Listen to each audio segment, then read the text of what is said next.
I don't like the fact that America is bearing the brunt and the burden of financing most of the war against Putin in Ukraine. I think we agree on that part. Why isn't Europe, why don't they ever step up and defend their own continent before they ask for U.S. involvement? And why would Joe Biden veto Poland, giving Zelensky fighter jets to actually fight to win the war after they were invaded? Well, the more disturbing thing is that on 2 occasions, the Russians tried to sign a peace agreement with Zelensky. Do you trust Putin? Do I trust Putin? No, but that's not. Listen, I've litigated over 500 lawsuits. All of them end up with, or many of them end up with settlements or one kind or the other.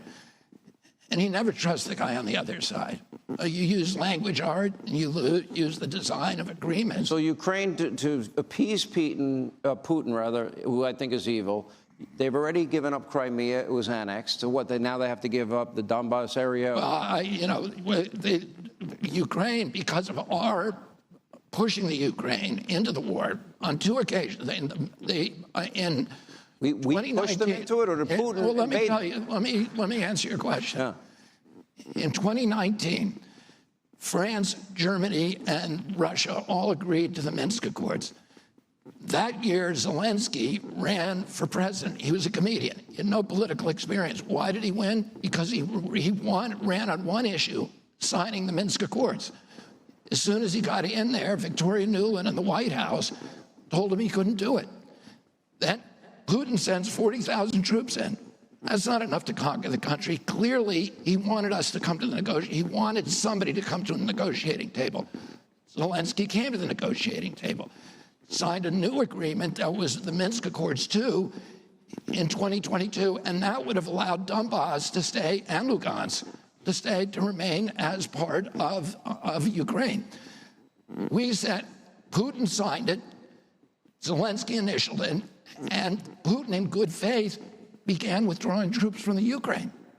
What happened? We sent Boris Johnson over there to torpedo it, because we don't want peace we want the war with Russia. Why are you blaming America's role in this? And look, Putin to me is an evil, murdering dictator thug, and when he leaves this earth, nobody's going to miss him. Let's be honest.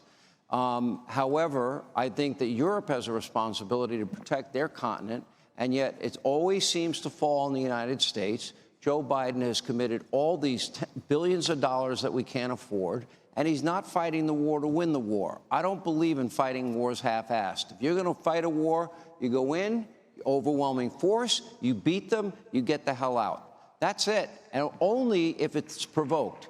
Putin did not need to invade in a sovereign country, in my view. Is Zelensky perfect? Nope. I don't think he is either. I agree with you on that part.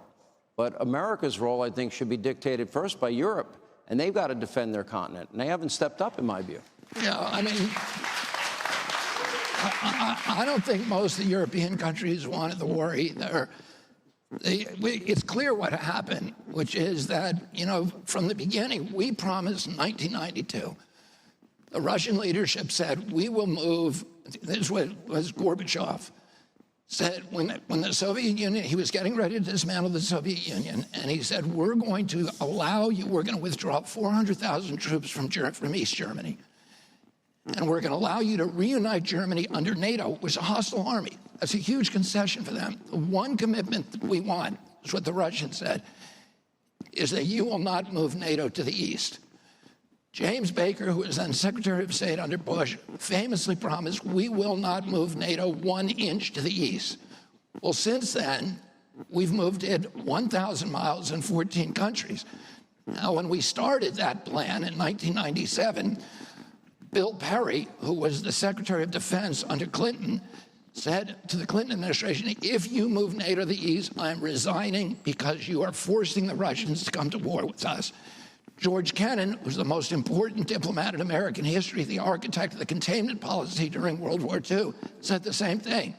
You do not need to make an enemy out of Russia. Russia should be treated the way we won the Cold War. It gets complicated. Let me ask you a question. China's been showing nothing but hostility. COVID, intellectual property theft.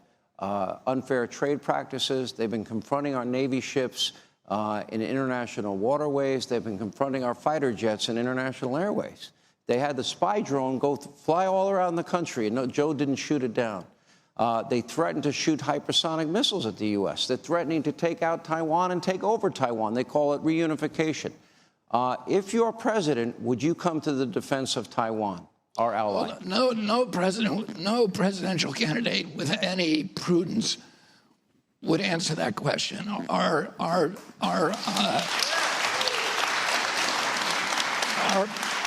policy towards Taiwan is strategic ambiguity, and that makes a lot of sense. You don't want to project your enemy what you're going to do in a certain case, or embolden your friends to go to war thinking that you're going to support them. So that's been our policy, and it's a sensible policy. Do you see China as our top geopolitical foe? They're also trying to undermine the U.S. dollar. Yes. You do?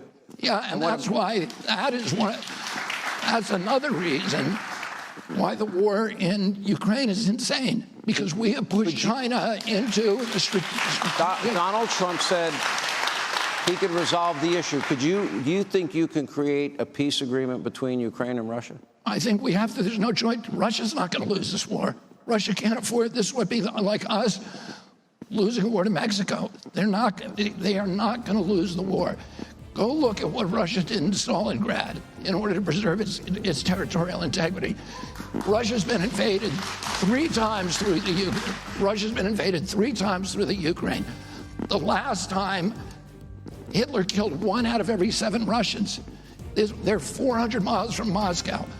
We already have Aegis missile systems within 12 minutes of Moscow.